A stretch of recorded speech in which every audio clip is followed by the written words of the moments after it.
Hello everyone, good afternoon. How is everybody doing? This beautiful day. My name is Rabbi Anibal and I'm streaming live all the way to the world from the beautiful city of Winnipeg in Manitoba, Canada. It's 5 minutes past noon here in Winnipeg, and I'm saying this because I know that we have many people connecting from outside Winnipeg or even outside Canada, so it's always good to know what time zone everybody is. We are here in Central Time in Winnipeg, and thank you so much for being here. We can study a little bit of Torah all together. If you have access to the chat on YouTube and Facebook, feel free to use it. I'll be reading all your messages. I read everything that comes my way. So, who is here? Hello, Denise. Welcome. Charlotte, welcome as well. Dr. Debbie Pollock. Early comments from you. Yeah, it's a very interesting parsha. We're going to just scratch the surface of this parsha. It will be impossible to talk about everything that is going on here. But yeah, it's very interesting. Shelly Chochinov, hello. Claudette, hola Andrea, Alain Renault, welcome. Yeah, Debbie, Mattot means stride, Massei means journey. Let me highlight this because we are going to talk a little bit of this during this class. Yeah, about the 42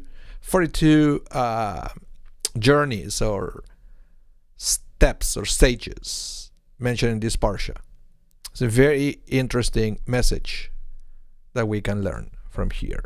Yeah, Phyllis Laveman, hello, welcome. Judy Shorak and Caroline Louis Smith, welcome. Oh yeah, Caroline, wishing you all the best. For you, hello Ari. Welcome from Hungary, all the way. What time is in Hungary? Let us know.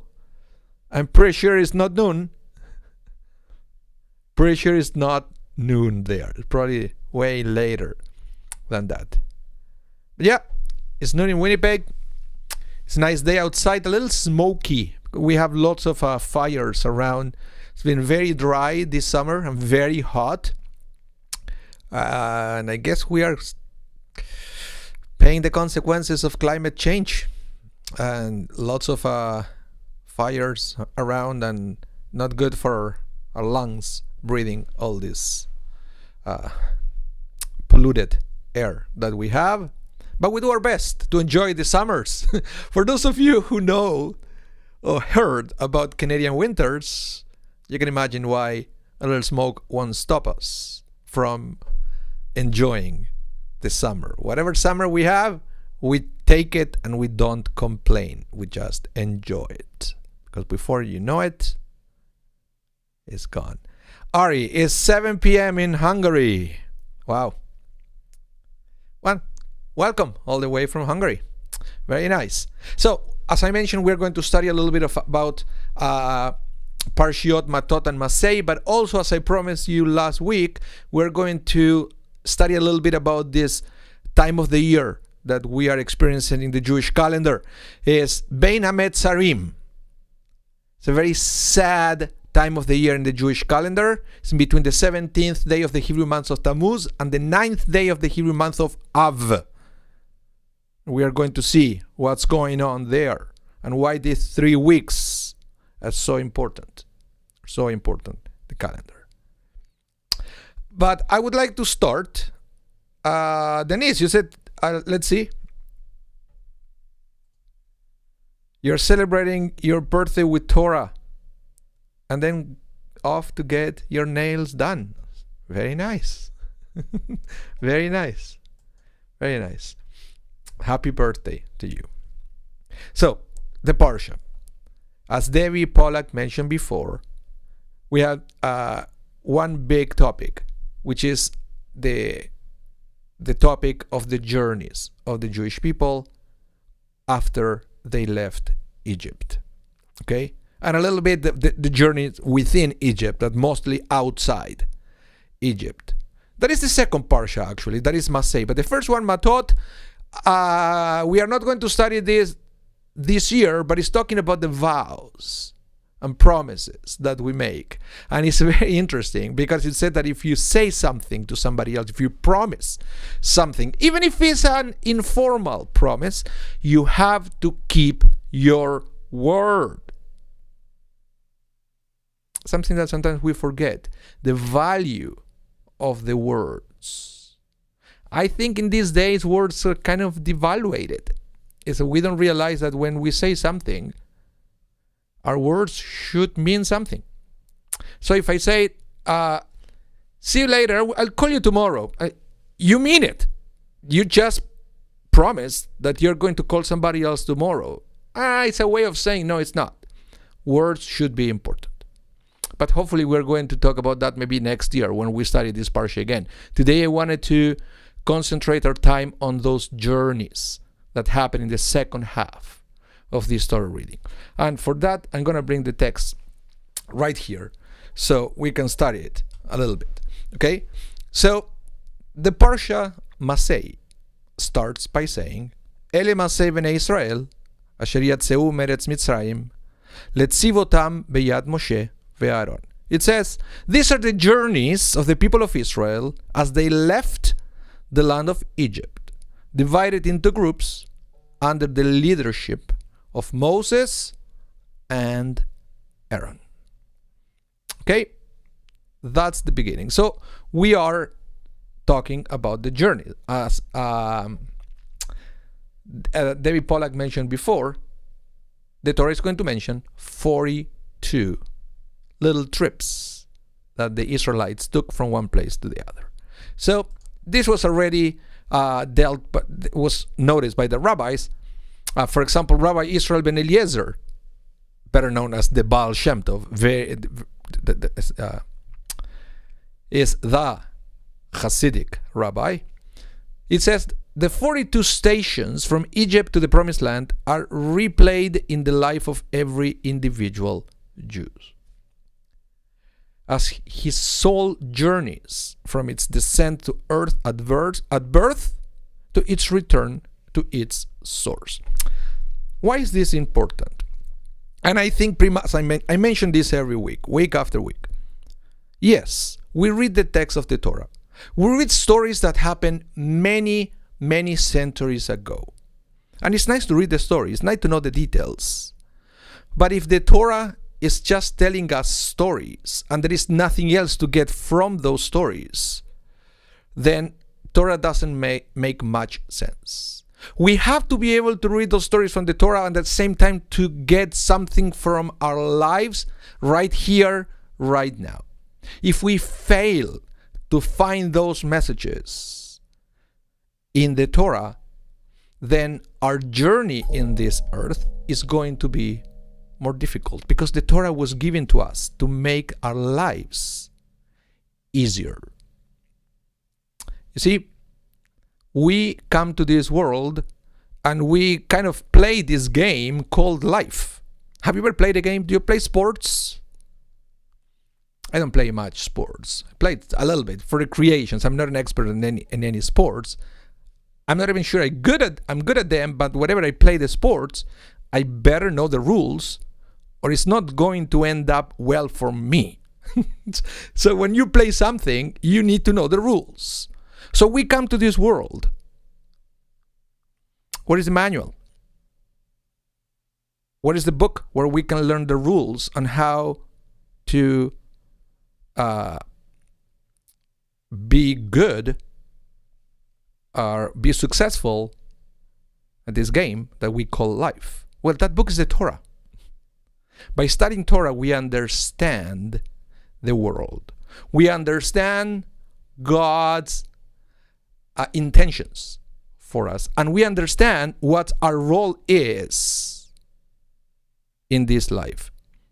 Because let's be honest, every individual has different responsibilities to play in this world.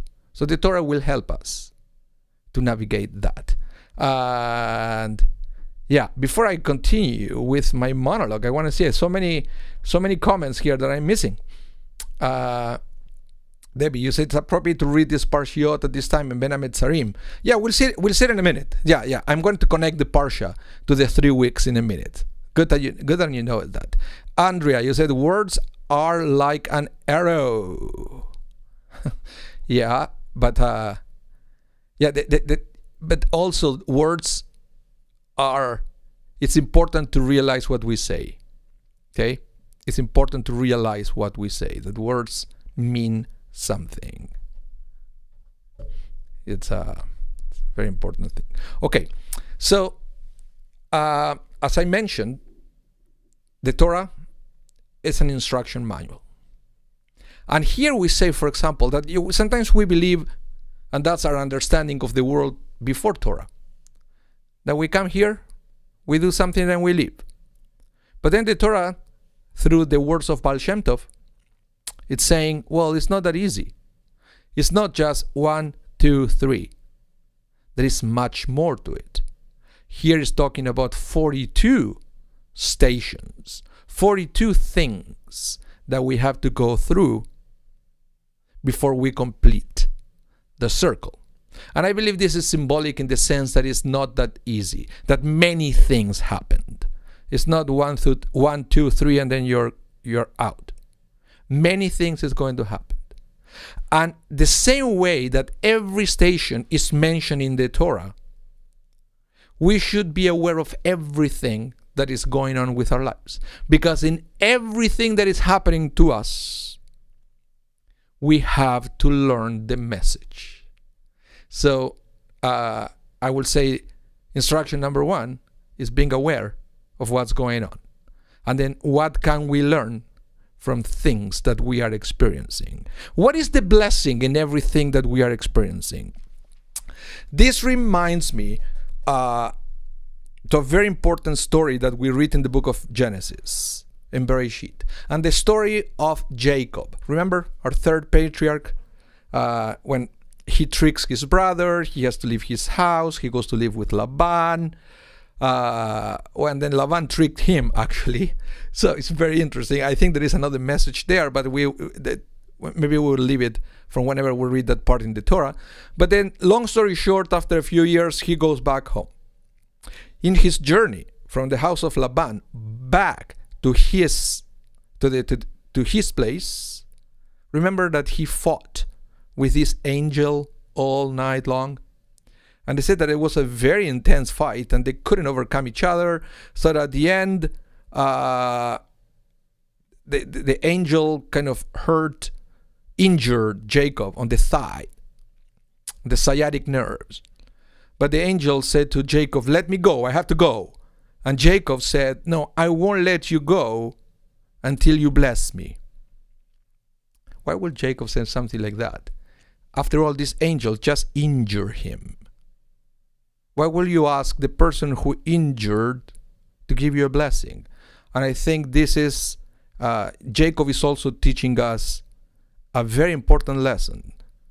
In that part of his journey, he had a very uncomfortable experience. In fact, he's going to have problems on his sciatic nerves for the rest of his life. He's going to be in constant pain from that experience with the angel. Nevertheless, he said, he's saying to us, what kind of blessing, what kind of message, what kind of teaching I can get from this experience that at the end of the day is going to be to my benefit. Even if the pain doesn't go away, what can I learn from this that it will help me in my next stage of the journey?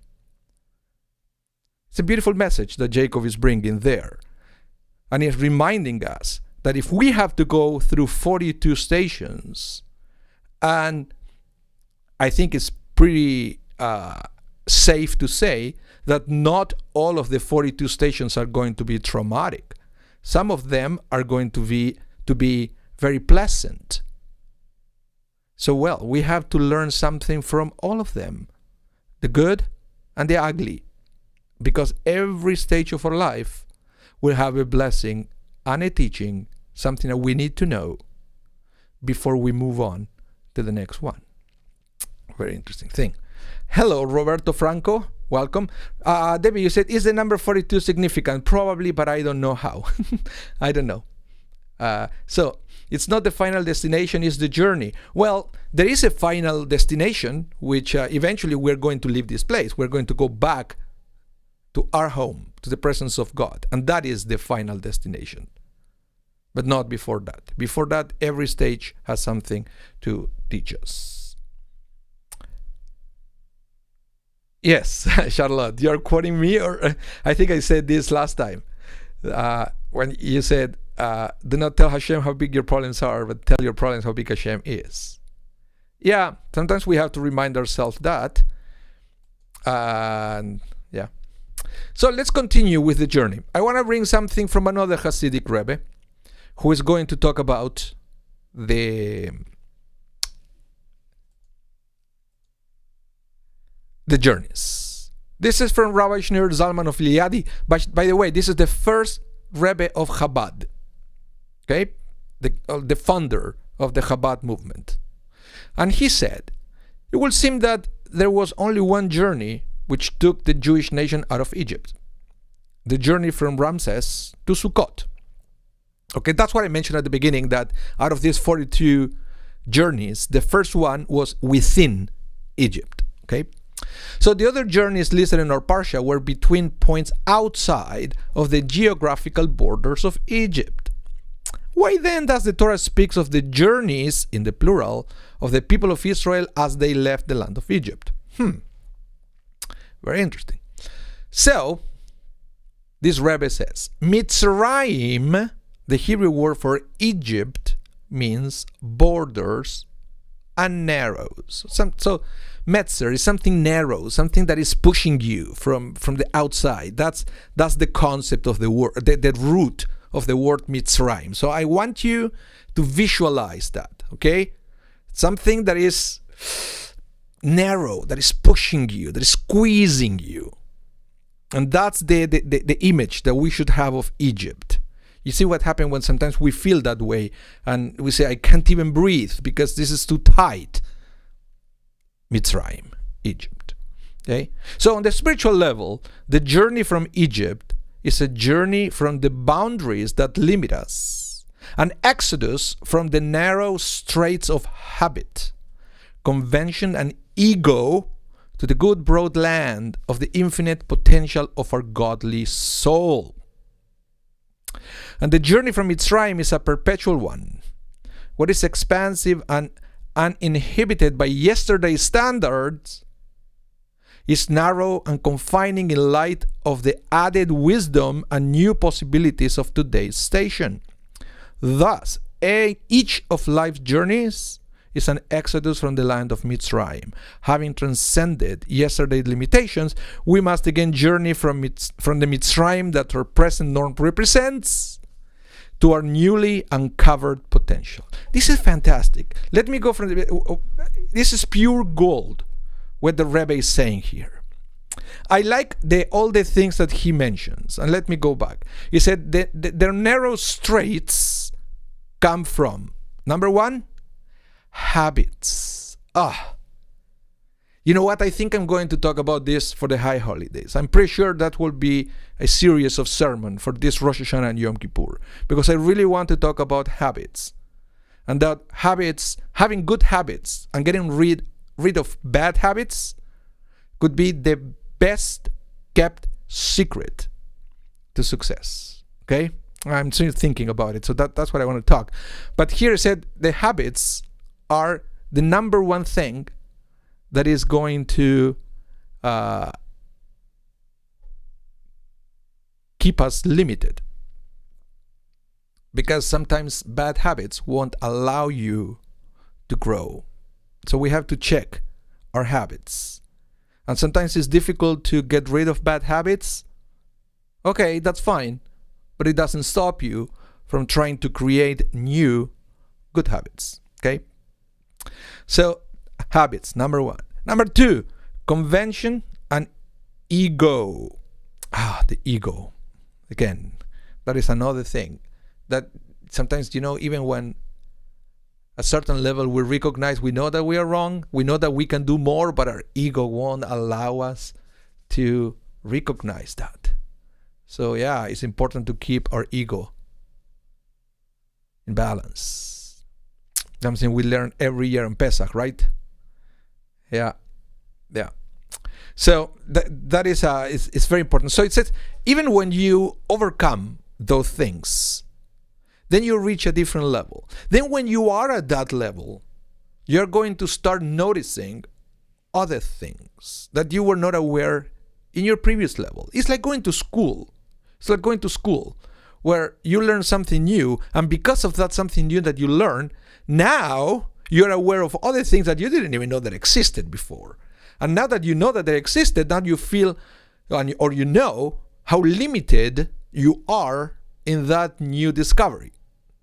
So then you have to start growing within that new discovery. And that will take you to the next level. And then again, once you reach the next level, you will be limited once again by your new knowledge, but it will be an invitation to push those limits even more. So that's why Rabbi Shneur Zalman of Liadi said that you have to keep pushing those limits all your life. And those limits that we have in every station, those are called Mitzrayim, Egypt. So in other words, it's not that you leave Egypt once in Passover and then that's it. That's why we keep celebrating Pesach year after year. Because even if you do everything right, even if you do leave Egypt every Pesach, then you are creating more limits, but that's okay, because those new limits are the ones who are going to take you to the next level, and so forth. And that's why every one of these 42 stations and journeys mentioned in this parsha are important, because each one of them are going to teach you something, and they're going to push the limits towards your own personal growth. So, very important. As the Rabbi said here, having transcended yesterday limitations, we must again journey from the Mitzrayim that our present norm represents relative to our newly uncovered potential. Beautiful, beautiful, pure gold. Debbie, you said it's a spiritual Mitzrayim. Yeah, it's spiritual, but sometimes it's also physical, sometimes it's intellectual. Because, sometimes we have boundaries in the spiritual realm, right? Yeah, we can grow more spiritually, but sometimes we can grow more physically. We can do better to feel better with our bodies, or intellectually. That's, I study, I went to school, right? I graduated, that's it. No, it doesn't work that way. You have to keep studying. So basically, Mitzrayim could be applied to every single aspect of our life, not just spirituality. Okay? So now that we mentioned the concept of Mitzrayim, the concept of limit, the concept of restraints and narrow places, is that I wanted to share with you that we are, in these 3 weeks between the 17th of Tammuz and the 9th of Av, that the rabbis call Bein HaMetzarim. Metzarim, Mitzrayim, Metzer, it's the same root. Bein means in between. So Bein HaMetzarim translate into something like in between narrow places. So Bein HaMetzarim. And let me read this for you. So the 3 weeks between the fasts of Tammuz 17 and Av 9th, that is next week, actually it's a week and a bit, are called the period of Bein HaMetzarim, between the straits or narrow places. Okay? So, by the way, the 17th of Tammuz is a fast day. Actually, it's a shorter fast day. It's from morning till evening. And then the 9th day of Av is a full day of fast. It's like Yom Kippur, from evening to evening. Okay? Have that in mind. So they are called the period of Bein HaMetzarim, between the straits or narrow places. So this name comes from a verse in the book of Lamentations. It's called Echa. which we read on Tisha B'Av. By the way, we are planning a beautiful reading of the book of Echa. It's going to be a collaboration between Congregation Shaarei Zedek, the Etz Chaim, and Temple Shalom. So don't miss that one. I think the advertisement is already on Facebook. So the book that we read on Tisha B'Av says, Judah has gone into exile because of affliction and because of great servitude. She dwelt among the nations, she found no rest. All her pursuers overtook her within the borders, Bein HaMetzarim. So the concept of Bein HaMetzarim is coming from the book that we read on Tisha B'Av, and it's a book that supposedly was written by Jeremiah, the prophet Jeremiah, and is talking about the destruction of Jerusalem by the Babylonians and the exile of the Jewish people. Okay, so I wanted to put a little bit of context of what's going on here. But what is interesting is that the rabbis are talking about that this time of Bein HaMetzarim, these 3 weeks, are times of suffering for the Jewish people. Many tragedies, according to the rabbis, happened during these 3 weeks. And eventually I want to share with you what the Mishnah is saying, because the rabbis offer a very early list of things that happened either on 17th of Tammuz or 9th of Av, or sometimes somewhere in between. Okay, we are going to see that. But I want you to understand that why is appropriate to use Bein HaMetzarim, because we are talking about the tragedy of the 17th of Tammuz and the tragedy of the 9th of Av. So when we are in between 2 tragedies, I will say that that's a very narrow place in life. Sometimes we feel it. When we are in between 2 tragedies, or when we are having a challenging moments, we feel that we are trapped. Okay? But I want to challenge you to also realize that, you are in between. You're not under. Right? One thing is navigating the storm, and the other thing will be drowning under the water. No, we are not there.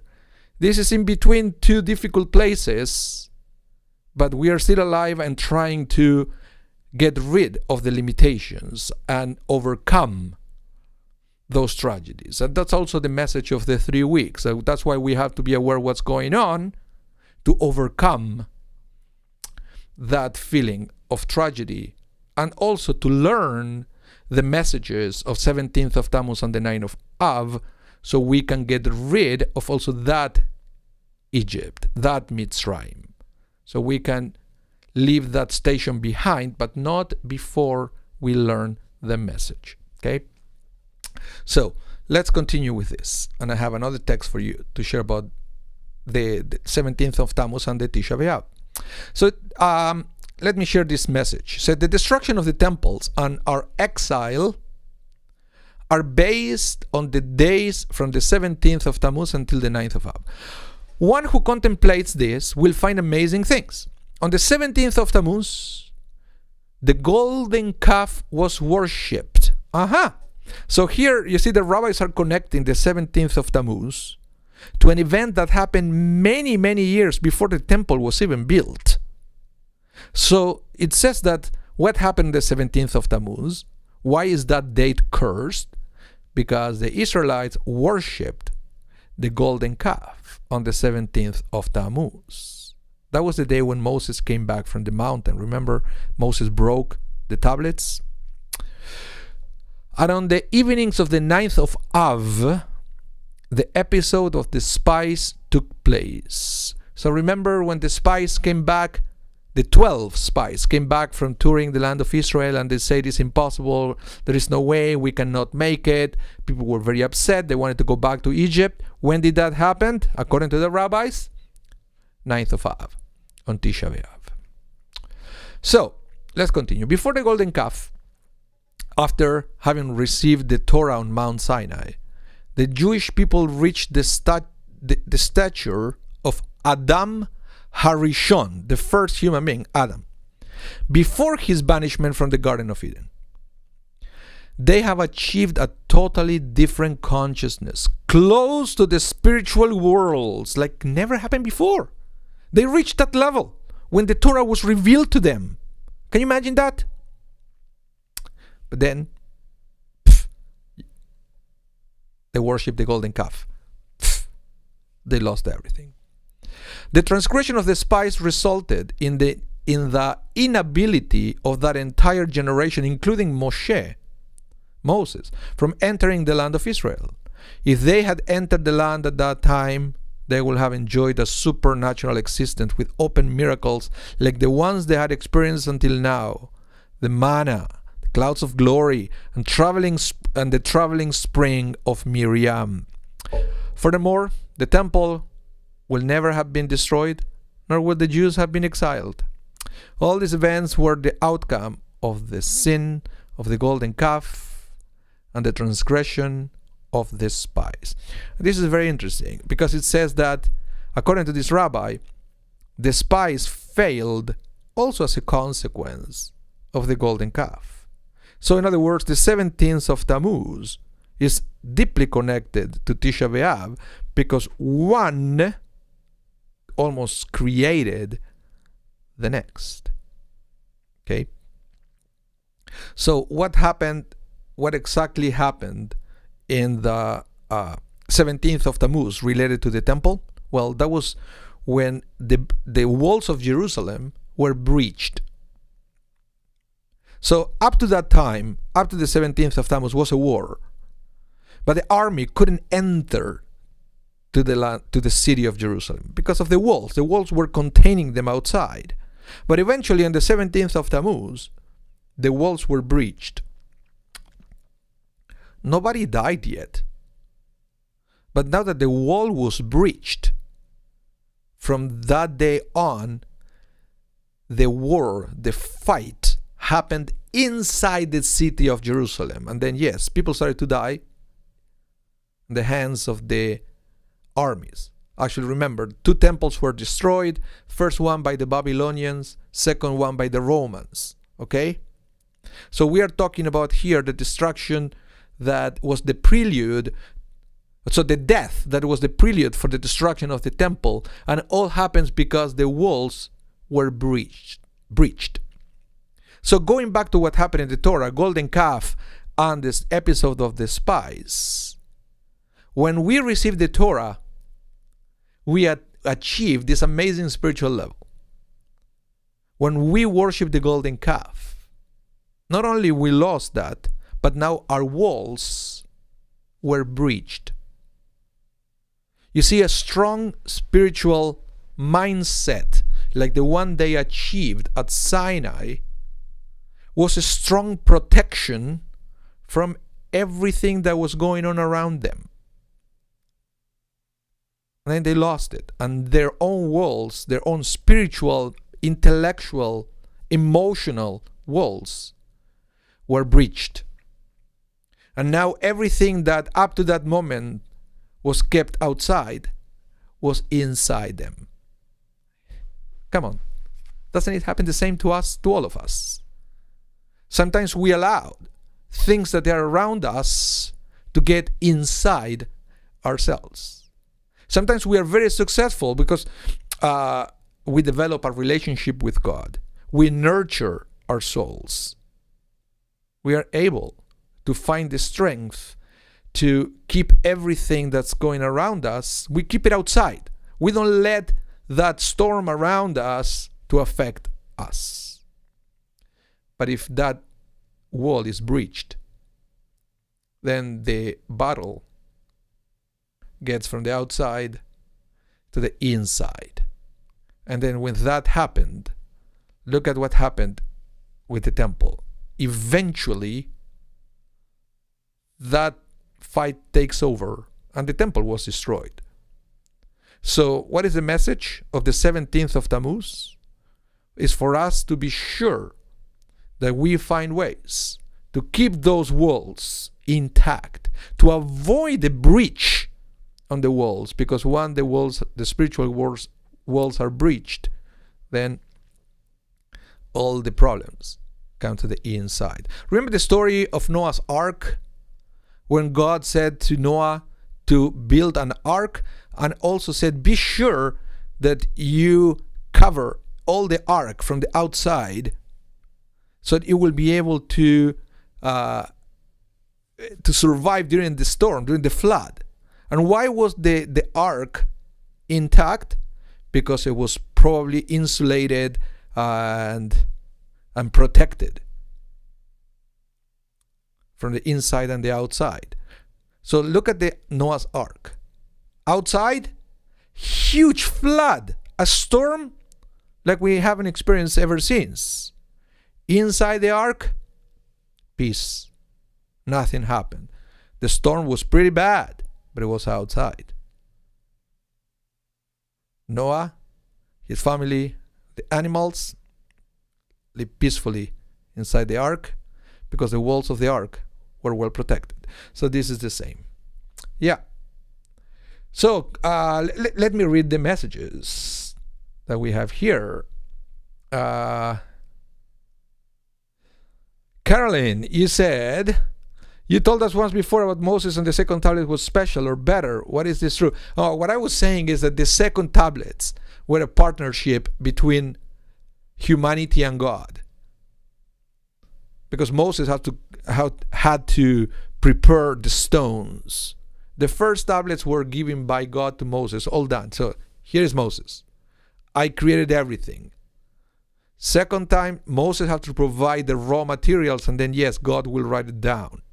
So then the second tablets became a partnership between humanity and God. And I believe that's why Moses never broke those, even though the Jewish people sinned many times after. And sometimes that's what happens when you get something absolutely for free. We don't take the same care that if you have to work for it. So that's why I said that the second tablets to me were at a different level, because it was done in partnership.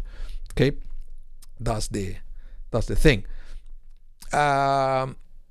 Denise, you said that was beyond their control, but they still stayed strong as people. Yeah, we always try to stay as strong as possible, but there are certain things that we can do to protect ourselves. And then Claudette, you said, Claudette, let me see, we are insulated by our prayers and faith in Hashem. Yeah, sometimes could be by prayers, sometimes could be by study. Sometimes study could protect us pretty well, because when you read the Torah, when you read the writings of the rabbis, that will inspire you in a way that it will strengthen your walls. It will protect you from that storms that sometimes we have around. That's why it's very important. That's what I do. Sometimes when I feel down, I find inspiration in the writings of the rabbis. I watch a video, I read a book, I have my collection. It's almost like my spiritual first aid kit. That if I need it, I go and read it, and I find fresh air and inspiration in those words. But yeah, and sometimes it's the other way that we have. It's very powerful, and unfortunately not too many people use it to strengthen our spiritual world, are simply to talk to God. Have you ever tried that? When people say, God, you never answer my prayers. Well, okay, but sometimes prayers means that you find a quiet place and you just talk to God. Talk to God for, not for a minute, for an hour. For an hour. Talk to God like you would talk to your best friend. And they say, but God doesn't talk to me back. Well, take it as a blessing. Take it as God is not interrupting you. Like a friend will interrupt you when you try to tell a friend the way you feel. Go and talk to God. That is a very, very powerful spiritual tool that we have. And that to me is the real prayer, the way it was intended in the Torah. The faith keeps us from giving up. Absolutely. Absolutely. And Shelley, you say here, let me see, the secret to the survival of our Jewish people is our relationship with Hashem and Torah. Absolutely. Yes. So let's continue. So what happened and what was so bad Because you see, if you compare 17th of Tammuz and Tisha B'Av, 17th of Tammuz is almost like, yes, it's bad, we fast, but it's a smaller fast. Tisha B'Av is a full-scale fast. It's like a different level of tragedy. So to fully understand the extent or the implications of what happened on Tisha B'Av, we have to go back to the story of the spies. What was so bad about that generation? Because yes, we know what the spies did to slander the land was bad. But it's even worse than that was the reaction of the entire nation. And this is the way the rabbis explain it in the Talmud. They say, the whole community, this is from the Torah, right? The whole community broke into loud cries. And the people wept that night. You see, when the spies came, said, it's going to be very difficult. They are giants. They're going to eat us alive. The whole community. So don't blame the spies. Don't take them as scapegoats. Everybody did it. They broke into loud cries, and the people wept that night. And this is interesting. What the Talmud says, explaining those words, is like God said at that moment, because you cried without a cause, I will establish for you a reason to cry on this day for generation. Ouch. Yeah, I know. This sounds like bad parenting, right? Bad parenting. And I mean, I don't use these techniques with my son. But sometimes I feel tempted, right? When when the kids cry and say, "Why are you crying? You ungrateful little one," right? But remember, my generation, and perhaps when our parents used to say, "Why are you crying?" It's a you keep crying, I will give you a good reason to cry. Have you ever heard that? I hope not, but it's very common. It used to be the way to parent the kid. If you don't stop crying, I will give you a real reason to cry. So it's almost like God is reaching that point, which is, he said, why are you crying, you ungrateful little people of Israel? You realize everything that you got from the time that you left Egypt without deserving it. What we say theologically, that everything that they receive it out of grace. Have you heard that word? The grace of God. In Hebrew, the grace is called chen. Chen. So sometimes we talk about chen, v'chesed, v'rachamim, right? Chen is grace. Chesed is kindness. Rachamim is mercy. So those are attributes of God. So basically, God is reminding the Jewish people, you are very ungrateful. I gave you so many things for free. Even if you didn't deserve it. I fed you, I sent you water, I protected you with a cloud of glory. I'm here with you. Are you really weeping? I can't believe it. So basically said, because you cried without a cause, I will establish for you a reason to cry on this day for generation. So it's almost that they curse, the Jewish people cursed that day with that attitude of being ungrateful for every blessing that God sent their ways for so long. So yeah, it's very important for us to be grateful for everything we receive, and not just from God, from everyone. I think it's a very good habit. Going back to the text, remember when I was talking about habits? It's a very good habit to be grateful and to say thank you. And that's why we insist on our little kids from little age. We point it out every time that they are not grateful. We teach them. What do you say? I said, thank you. Yeah, because it's very important to be grateful. So let's see. Judy, I love your comment. I said, my mother would say that to us when we were little. Say, you're not alone. You're not alone. It used to be very common, very good way. Very good way. Very popular way of parenting. So let's keep talking, because I want to bring another text for you to try to help us understand more the crying part. because they could have done many different ways, but the way to express what they were feeling at that time was weeping, crying. So we have this comment by Rabbi Eliyahu Eliezer Dessler that he says, crying is an expression of internal pain. What is considered crying without cause? Good question. It only flows from a lack of faith in God. When the Jewish people stood at the border of the Holy Land, they resisted entering by saying, "Why did God bring us to this land to succumb to the sword?" Because God's hate for us,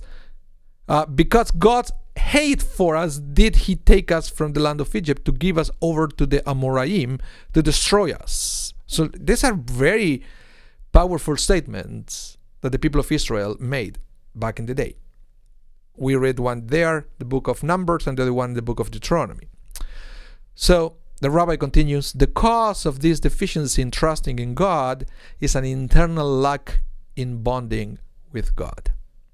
The only way to rectify this is through the establishment of crying throughout the generations. So again, this cry is an invitation for us to understand, why are we crying? Why do we cry? And the answer in this case, because it's a lack of faith in God. That everything started before, when we allow our spiritual walls to be breached. And you see how when we allow that to happen, one thing brings the next. And then at the end of that string of events is that cried without a reason that happened on Tisha B'Av. So this is a very important time of the year. Even though 17th of Tammuz and 9th of Av are very minor observances. In fact, many people don't even think about that. Many people don't even know when that is. It's not like Passover, that everybody is aware of that because you have to invite people to come over to celebrate the Seder and so forth. So high holidays, you have to get a ticket to go to synagogue. So everybody think about those things. Tisha B'Av, 17th of Tammuz, unless you come to a class of Torah, you're probably not aware of that. But then you can realize how important it is to think and to meditate on those things.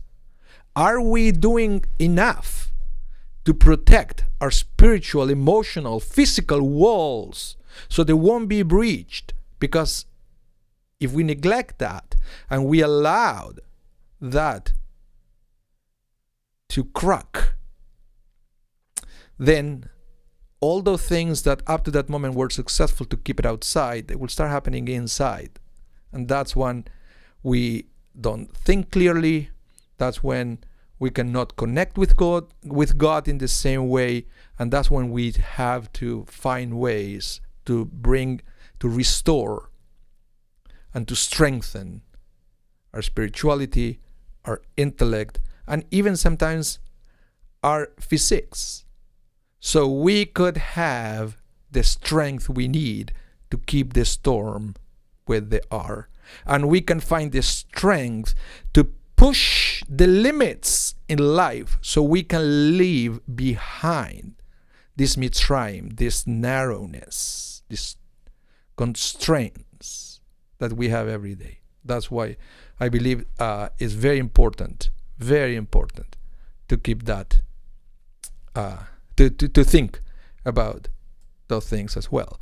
But the rabbis say that these events that happened on the 17th of Tammuz, that the walls were breached, it didn't happen just like that. Because if we see, because there are many different fast days during the year, all related to the destruction of the temple. There is another one, and I wanted to share with you, and this is going to be the last text for today. So in the book of Zechariah, we read, "So said the Lord of hosts, The fast of the 4th month, the fast of the 5th month, the fast of the 7th month, and the fast of the 10th month shall be for the house of Judah for joy and happiness and for happy holidays. Only love, truth, and peace. So eventually, it said that eventually this is going to all be for a blessing, right? All those fasts that are related to the destruction of the temple, eventually they're going to be a blessing. Which is exactly what I'm trying to teach you today, right? That if we think about it and if we experience those days the way they were intended to be experienced, then as the angel who fought Jacob, we can also get a blessing out of that experience. But going back to the fast, Zechariah count of the month is from the Jewish month of Nisan. Remember, the calendar in the Bible is not the same calendar that we use now. Now we start Tishrei with Rosh Hashanah. But in the Torah, the first month was the month of Exodus, Nisan, and it didn't have a name. It was called the first month, and then the second month, and so forth. So, hence, the fast of the 4th month refers to the 17th of Tammuz. The fast of the 5th month refers to Tisha B'Av.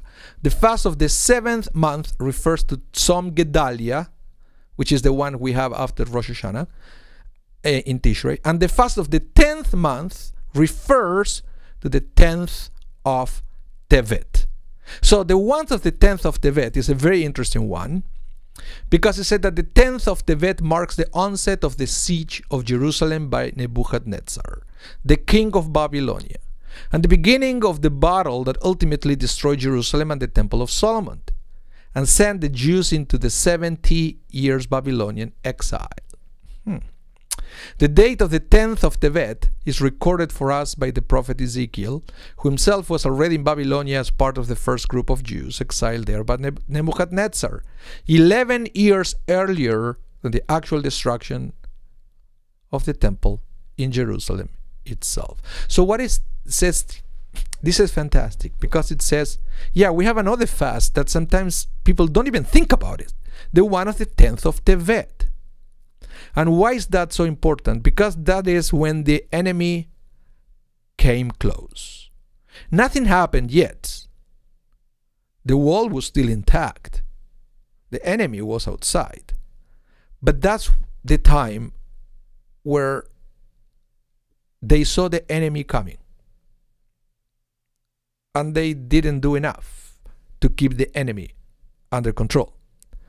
Because there are different stages in life. Sometimes you see the challenge, the problem, the difficulties coming. And I hope you do.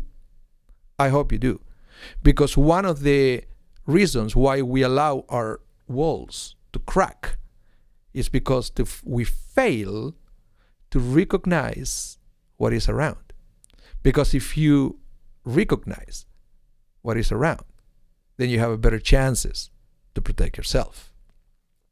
So that's why this little fast, the minor fast that we have during the year, they're all teaching us something important, and hopefully will be a motivation for us to strengthen our spirituality and to strengthen our connection with God. Yeah, that's what I wanted to teach you today and to share with you. Yeah. So, almost 1 o'clock. So thank you so much, everyone, for participating today. It was great to have you there. I'm so glad that you decided to take an hour or so from your day to study Torah and to do something for your spiritual life. I hope you can find some inspiration in these words, and maybe that will be one of the stages on your own spiritual, emotional, and physical journeys to push those boundaries and to keep growing. Please keep moving forward. Keep growing. Don't be satisfied with whatever you are, because if you're still in this world, there is always something else that you can do. That's also part of your own divine purpose, because we all have those. So thank you so much for being there. Remember, we meet every Thursday at noon Central Time, And this class is going to be restreamed, rebroadcasted tonight at 8 p.m. Winnipeg time. So if you know somebody who missed the class, tell them not to be worried. I'm going to play it again. I will play the recording at 8 p.m. Winnipeg time tonight. Thanks again. Have a wonderful day. I hope we can see each other soon. But until that day, stay safe. Stay safe. And enjoy the rest of your day. Bye, everyone.